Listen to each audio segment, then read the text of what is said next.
से खबर मिल रही है, बताते हैं आपको। मंत्री कैलाश विजयवर्गीय ने लेटर बम फोड़ा। मंत्री विजयवर्गीय ने मुख्यमंत्री को पत्र लिखा है। इंदौर के साथ उपेक्षा हो रही, इसे लेकर पत्र लिखा है उन्होंने। इंदौर के मास्टर प्लान में देरी पर भी उन्होंने सवाल उठाए। सिंहस्थ कार्यों में इंदौर को शामिल न करने पर भी सवाल उन्होंने उठाए हैं। देखिए, बड़ी खबर आपको बता रहे हैं। मंत्री कैलाश विजयवर्गीय ने लेटर बम फोड़ा, यानी कि उन्होंने एक लेटर लिखा है मुख्यमंत्री को, अपने ही पार्टी के मुख्यमंत्री को उन्होंने लेटर लिखा है। इंदौर के साथ उपेक्षा हो रही है, उस लेटर में यह कहा गया है। इंदौर के मास्टर प्लान में देरी पर भी उन्होंने सवाल उठाए।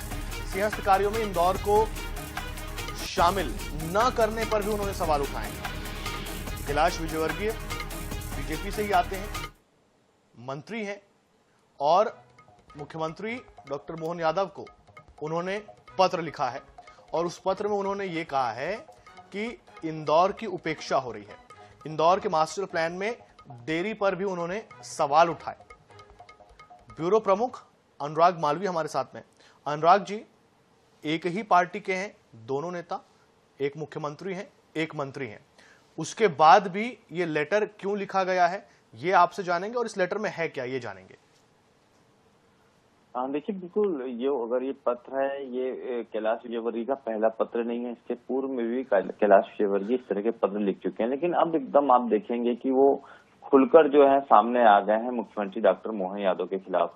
उन्होंने साफ तौर पे पत्र लिखा है और कई सारी इंदौर के संदर्भ में जो है वो उपेक्षाओं का जिक्र करते हुए नजर आए हैं। खास तौर पर उन्होंने कहा कि एयरपोर्ट का विस्तार जो हो रहा है उसमें इग्नोरेंस आ रहा है। मास्टर प्लान को लेकर लगातार कैलाश विजयवर्गीय मुद्दा उठाते रहे। उन्होंने कहा कि इंदौर के मास्टर प्लान में देरी हो रही है और सबसे ज्यादा मुख्य कैलाश विजयवर्गीय नाराज नजर आ रहे हैं कि सिंहस्थ के कार्यों में जो सिंहस्थ सर्किट है उसमें इंदौर को शामिल नहीं किया गया, जबकि आश्चर्यजनक रूप से सबसे ज्यादा कनेक्टिविटी जो है वो कैलाश विजयवर्गीय का मानना है कि इंदौर से ही उज्जैन को मिलेगी। और यही सारे कारण हैं जिनका जिक्र करते हुए कैलाश विजयवर्गीय तकरीबन हम ये कह सकते हैं कि खुलकर मोर्चा खोलते नजर आए हैं।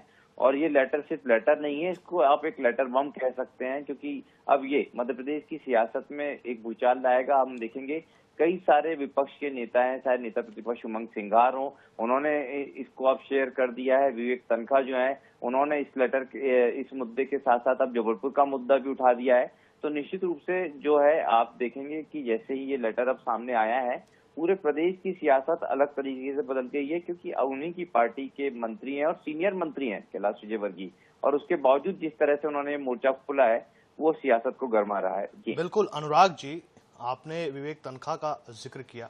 अभी कुछ दिन पहले कांग्रेस पार्टी के बड़े नेता विवेक तनखा, उन्होंने ये कहा था कि भाई फलाने क्षेत्र में विकास नहीं हो रहा है, उस क्षेत्र की उपेक्षा हो रही है। और वो उनका कहना था कि उज्जैन, इंदौर यहीं पर विकास हो रहा है। लेकिन अब इन्हीं के पार्टी के नेता कह रहे हैं कि भाई इंदौर में भी विकास जो मास्टर प्लान है उसमें देरी हो रही है, उस पर सवाल उठा दिए। जब हम इन दोनों चीजों को देखते हैं, विपक्ष क्या कह रहा है और सत्ता पक्ष, सत्तारूढ़ जो दल है, उनके बड़े नेता क्या कह रहे हैं, इन दोनों को हम कैसे देखें?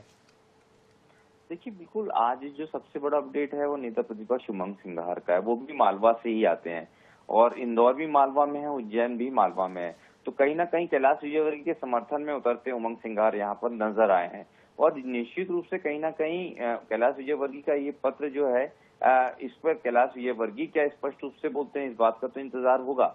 लेकिन कांग्रेस को बोलने का मौका मिल गया है। कोई जबलपुर के विकास की बात उठाएगा, कोई रतलाम के विकास की बात कहेगा, अभी ग्वालियर से भी प्रतिक्रियाएं इस संदर्भ में सामने आ सकती हैं। तो निश्चित रूप से चौतरफा कहीं ना कहीं अब परिस्थितियां जो है वो भाजपा के अनुकूल नजर नहीं आने वाली इस पत्र के बाहर आने के बाद। जी बिल्कुल अनुराग जी, जानकारी के लिए बहुत धन्यवाद आपका। देखना होगा कि आखिर भारतीय जनता पार्टी के पास अब क्या जवाब है, भारतीय जनता पार्टी कैसे रिएक्ट करेगी।